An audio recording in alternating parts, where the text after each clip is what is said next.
Hello and welcome to another episode of the program from the State Assemblies, a weekly program that reviews legislative activities across the Federation. On this episode, Zamfara 7th Assembly passes a total of 43 bills since inception. Kogi State Assembly receives 22 billion naira supplementary budget from Governor Ododo. Lagos Assembly confirms Governor Sanwo-Olu's nominees into commissions, agencies. Plus, Southwest Youth Parliament advocate adequate security, youth empowerment. Details of these and many more stories will be coming your way shortly. I'm Joshua Oguji, your host.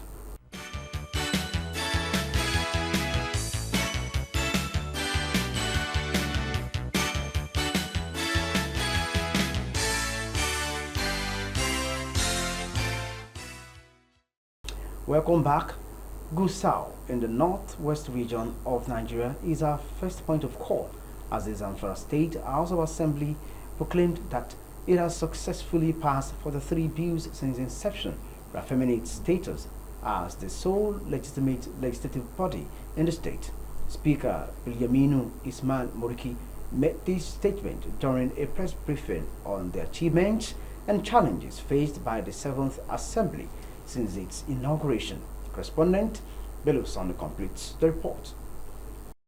Since its inauguration in June 2023, the 7th Zamfara State Assembly has recorded a tenure marked by significant legislative accomplishment and notable political challenges. While briefing newsmen on the major achievements and challenges of the Assembly, Speaker Bilyaminu Ismail Moriki noted that within the period under review, the Assembly passed 43 people-oriented bills, notably among them are the Zamfara State Community Protection Guard Law, the Zamfara State Security Trust Fund Law, the Zamfara State Consolidated Revenue Law, and the Zamfara State Procurement Law, among others. This bill underwent through legislative processes, including public hearing, to ensure that they truly reflect the need and interest of the people.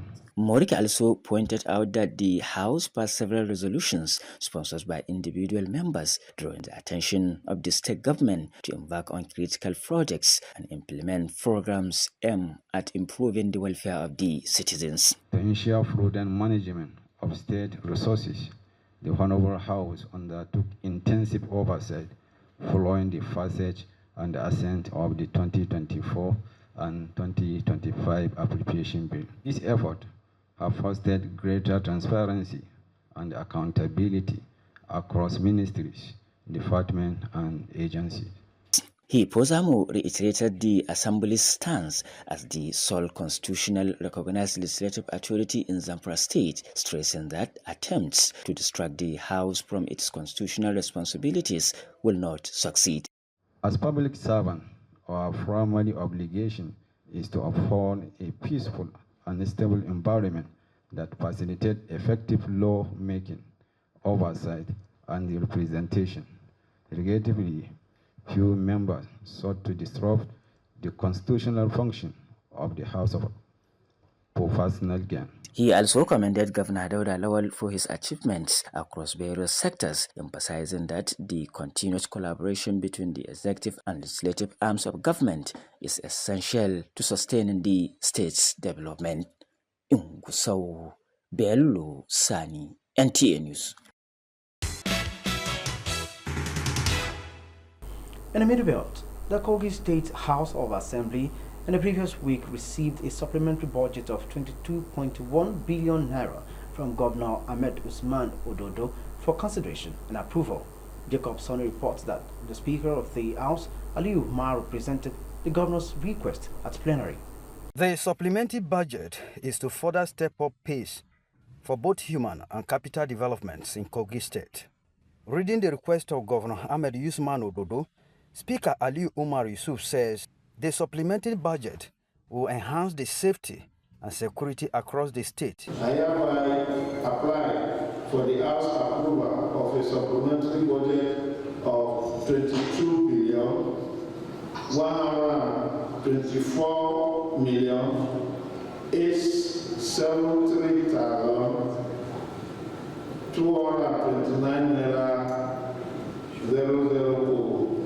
This is a in addition to the initial approved budget of 582,419,489 naira 004, bringing the total revised budget to 604,992,708 naira 004 to address the aforementioned factors within the state.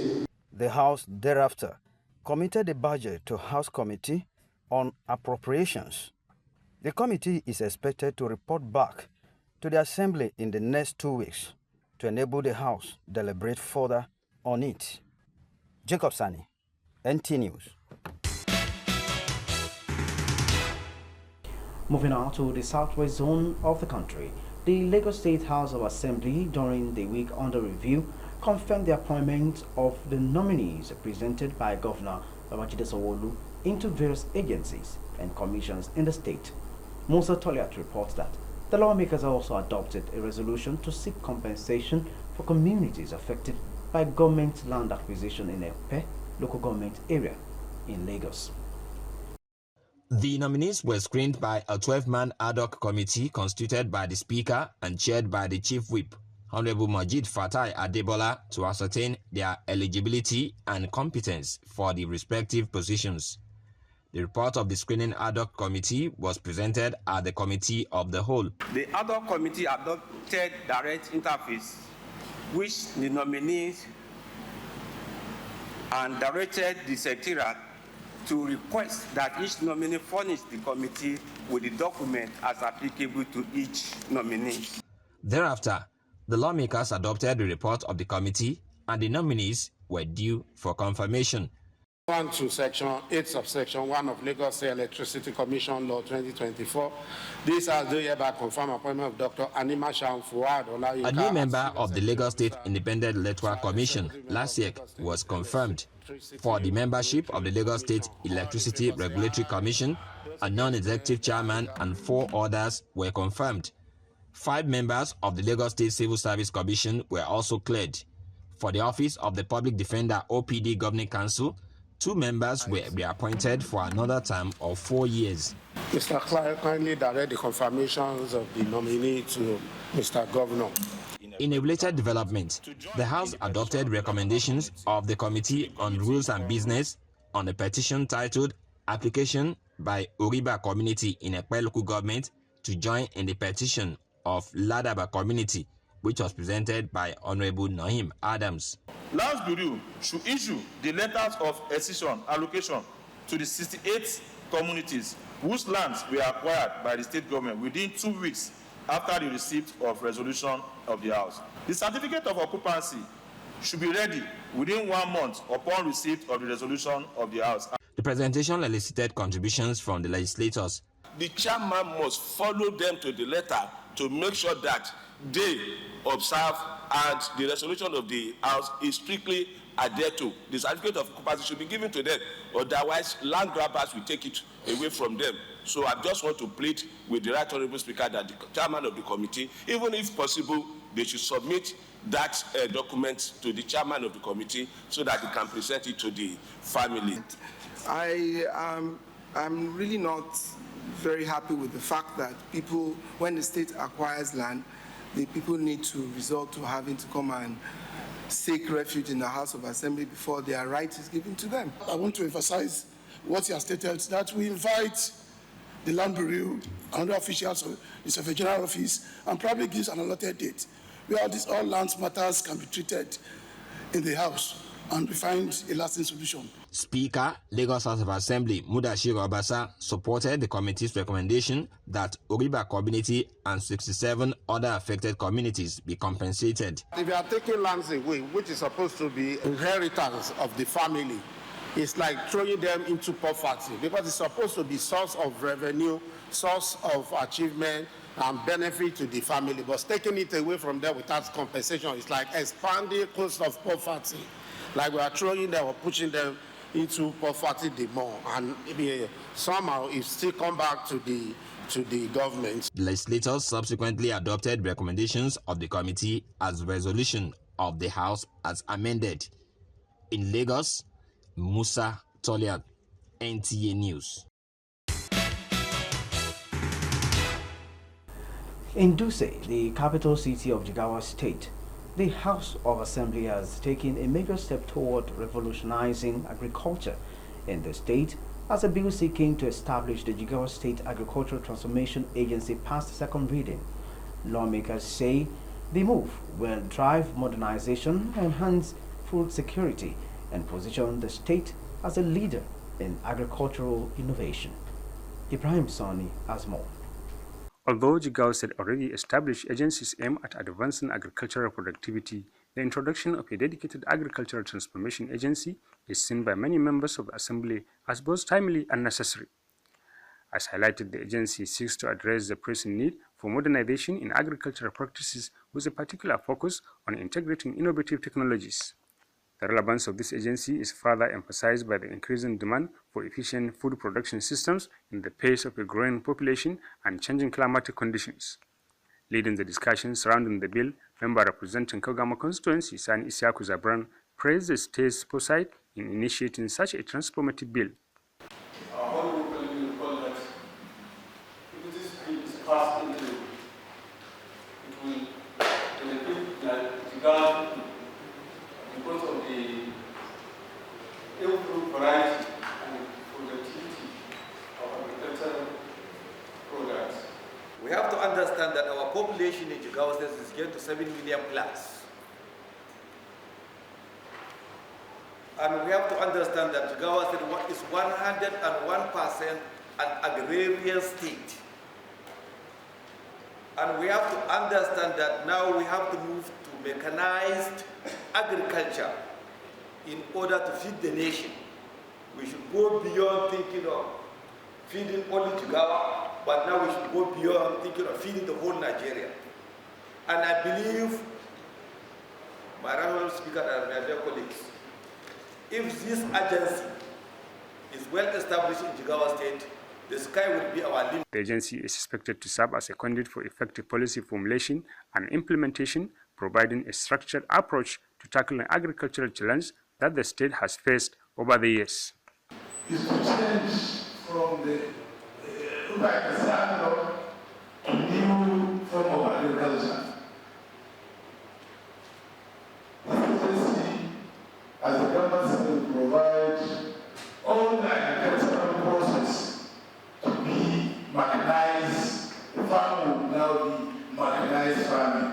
They unanimously agree that Jigawa State stands to benefit immensely from the establishment of a dedicated agricultural body that focuses on transformation and modernization by channeling efforts towards integrating new technologies, improving infrastructure, and providing necessary training for farmers. The agency, they said, could potentially revolutionize the agricultural landscape in Jigawa State, making it one of the leading states in agricultural productivity in the country. In Dutse, Ibrahim Sani, NTA News. Last week, the Kaduna State House of Assembly repealed the Kaduna State Polytechnic Edict of 1989 and the laws of Kaduna State 1991, replacing them with No Bamali Polytechnic Law 2025. The bill, sponsored by Emmanuel Bako Pantiok, a member representing Osonkwa constituency, says the newly enacted law will enhance administrative efficiency and promote academic excellence at the institution. Adam Sunday takes it from here. Following the presentation by the chairman of the Joint Committee on Education and Judiciary, members of the House engaged in a debate, offering suggestions aimed at enriching the bill and ensuring it meets the educational and administrative needs of the Polytechnic. The Kaduna State Polytechnic Edict 1989 of Kaduna State 1991 and to enact the No Bamali Polytechnic Law 2025 is hereby passed into law. There are some areas of amendment in the bill to reflect the present reality in the education sector. There is new modern changes of the offices. The office of director is now 5 single time of 5 years.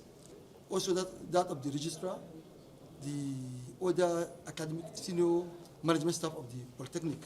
It landed in modern system of Polytechnic rules. Also, there are some areas of changing the name. You know, once you change the name, there must be a law that will back that change of name. It's also one of the reasons for the amendment of the bill. People who have graduated, wearing and carrying the certificates of formally, but there is no law to back it. What we have done now is to legalize those documents, so that if we have a certificate of formally, you are now covered by law. And the assurance that better services will be rendered by the institution, because the management structure has been enhanced. The caliber of people that will be engaged by the institution are spelled out in the law, and their tenure is secured.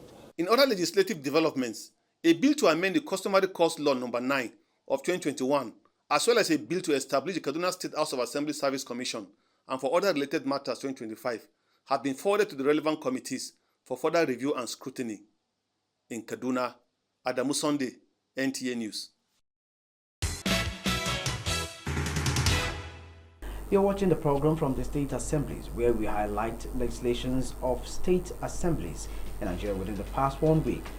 Time now to pause for some messages. The program returns shortly with more stories.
Welcome back and thanks for staying with us. You're watching the program from the State Assemblies, reaching you from the Federal Capital Territory, Abuja. In Abuja, the Youth Parliament is advising governors of the Southwest states to strengthen security, address impact of climate change, youth unemployment, and reposition the Southwest Development Commission for overall growth and development of the region. The lawmakers made this known during a plenary held at the Ogun State House of Assembly chamber in Abuja. Yemi Dalmo completes the report. The youth parliamentarians who cut across the 6 states in the southwest region passed a vote of confidence on the governors of the zone, commending them for their administrative ingenuity leading to social, economic, and political development of the southwest region. They also appreciated the Ogun State House of Assembly, led by the Speaker, Oludaisi Elemide, and the Conference of Speakers in Nigeria for their support at all times. A vote of confidence is ever passed on the 6 governors of the Southwest region and the Assembly speakers of the Southwest region. Speaker of the Youth Parliament, Temitope Joseph, urged the government to take concrete steps towards addressing the root cause of insecurity in the region by equipping the Southwest Security Network Amotekun Corps to combat all security threats and also engender cordial working relationship with other security agencies for the protection of lives and properties of every Nigerians in the zone. Which they come together as governors in the Southwest to enact, which is the Amotekun Corps. So he is sponsoring a bill for it to be further strengthened by our governors. And he has told us the security threats across the Southwest region. He has profiled some solutions that can curb insecurity in the region. This bill seeks to empower our communities, engage our youth, and strengthen our local security system. The Youth Parliament also commended President Bola Ahmed Tinubu and the Minister of Youth Development Ayodele Olawande for their efforts, especially on the creation of Southwest Development Commission and their various policies and initiatives aimed at improving the economy, infrastructure, education, and healthcare of the people. President Bola Ahmed Tinubu should be commended for signing it into law. We now have a Southwest Development Commission in which it is to give us development in the Southwest region. They, however, urged the president to address the deteriorated state of various federal rules network in the Southwest states and hit the cry of the common citizen by providing basic amenities needed for good life across the country. In Abeokuta, Yemi Talemo, NTA News. In a bid to address environmental degradation caused by illegal mining activities and to ensure the protection of natural sources of water in rural communities, the Cross River State House of Assembly has called on the National Assembly to amend Nigeria's mining laws to prioritize host communities. This was part of the resolution reached as a matter of urgent public importance raised by a member representing Abuja 2 State Constituency, Egbe Abeng. Udak Etem tells us more. Due to the growing environmental degradation in parts of Abuja local government area, the Cross River State House of Assembly called on the National Assembly to amend Nigeria's mining laws to ensure host communities receive adequate compensation, infrastructural support, and environmental protection.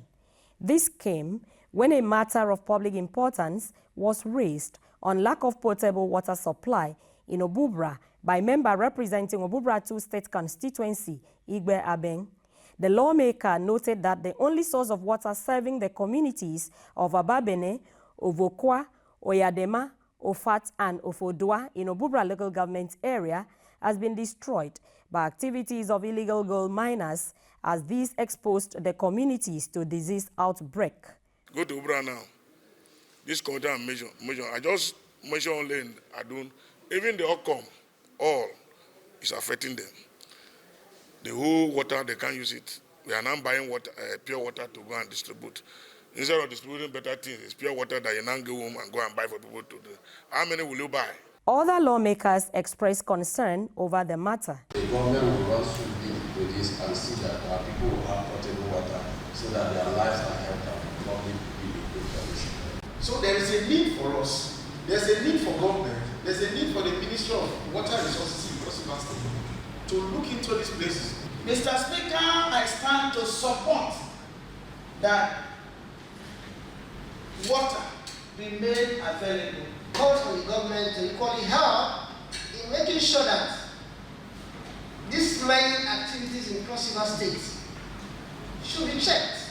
Speaker, Cross River State House of Assembly, Elbert Ayambem, emphasized the need for the current mining laws to be amended, noting that the new legal framework should prioritize the interests of the host communities. The National Assembly, the House of Reps and the Senate has to do something regarding the mining law. The House resolved to send a delegation to the National Assembly to present its resolutions, while also calling on the Ministry of Water Resources and State Water Board to restore potable water supply to the affected communities. In Calabar, Uduak Etem, NTN News. In a related development, Lagos lawmakers have called on the Commission of Police and other security agencies to deploy digital security apparatus that will enhance security surveillance to deal decisively with growing incidents of miscreants extorting motorists across the state. This was the resolution of the House of Assembly after a lawmaker raised the issue on incessant extortion by street urchins and miscreants on the matter of urgent public importance. Again, Musa Toliant has the details. The lawmaker representing Koshafe Constituency 1, Honorable Gani Okolawon, said the collaboration between the legislative and the executive arms of government to transform Lagos State to a sustainable smart city is gradually becoming a reality, but there are areas of concerns which require decisive steps to address. This explained why he moved a motion on the menace of street urchins on that matter of urgent public importance. These individuals operating brazenly, particularly in areas such as Oworo Shoki, Pangrufonipan, Oshodi and Nikosi, among others, intimidate stranded child drivers and forcefully demand illegal payments. These actions are not only criminal, but dangerously reminiscent of lawlessness. The motion elicited contributions from other lawmakers. We are only in traffic. You see them knocking your glass. Honorable, wind down. Honorable, wind down. If you go on our roads, every junction has tarmac. Tarmac is where boys stay. They spots you, your vehicle gets for, and they buzz on you. They can beat you, they can collect your property. Police will be there going up and down without saying anything. We've seen it time without number. The security agency, the task force, the rapid response, the police commissioner should be invited, and they should give us the breakdown analysis of why miscreants are more than the population of people on the road. If you don't have businesses, why are you on the road and you are disturbing people? It's putting everyone's life at risk. And I think we need to call for all the security agencies so that we can find lasting solution to this. Some legislators believe that there is need to tackle illicit drug peddling to effectively curb the activities of street miscreants. A lot of them would have taken some substances to go high. So this, again, we must involve the drug law enforcement agencies to first and foremost clear out all those people from their hideouts. Deploy cameras that will mine all these blind and black spots. No human being needs to be, physically involved here. This lawmaker, however, wants the issue to be localized so that chairmen of local government areas can be mandated to play a more active role in curbing activities of miscreants in their localities. They are from local government areas. Apart from inviting the commissioner of police or anybody, why don't we involve the local government chairman? These boys, we all know they are our boys in various local government. You cannot expect somebody from Yaba to go and operate at Oworo Shoki. It's not possible. The chairman of local government should come up with a way to curb these things on their various local government. In another development, the need for quarterly assessment and review of the 2025 budget performance was raised. Rather than wait till the end of the second quarter, which is the half year, before a pronouncement is issued for the review of the first half of the year, it will be nice to issue that pronouncement now so that the executive can prepare for the review. So as soon as June ends, the document will come in by early July and the process will be fast-tracked. The last quarter of 2024, we are yet to review it, and it is a taxpayer's money. We are the institution saddled to review and to know, to be able to have assist the citizens of how their money being spent. We want to see the performance. We want to see the actualization of some of those promises that were given, and we want to see to how this budget is, meeting the needs of government in providing services to the people. Speaker Mudashiru Obasa mandated all subcommittees on a committee on budget and economic planning to commence the quarterly review of the year 2025 budget to ensure timely assessment and avoid spillovers. Hereby committed the committee on budget and economic planning to take charge and report back.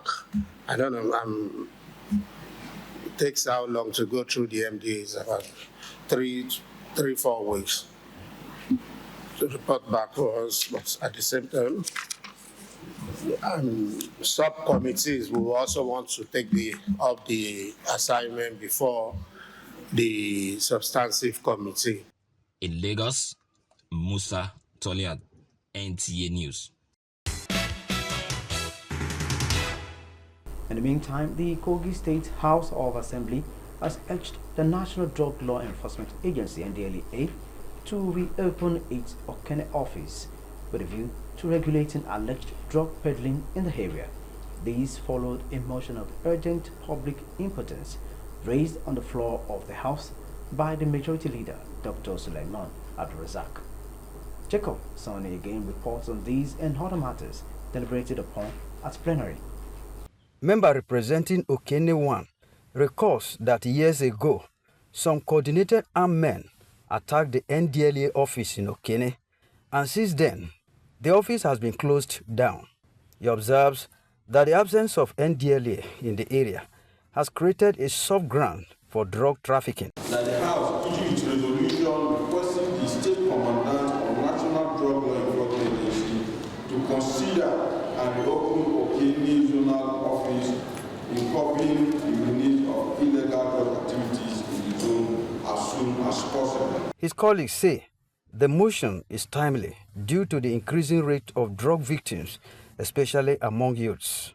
The closure of that particular office there could lead to many things, and so it's a very necessary motion and prayer for us this time, and I think we will do justice to it. The House also received a letter urging the House to write a commendation letter to Major General Arema Akrejola. I bring to the attention of this honorable House the exemplary act of Major General Arema Akrejola, the Chief Logistics at the Nigerian headquarters and the proud son of Ogori.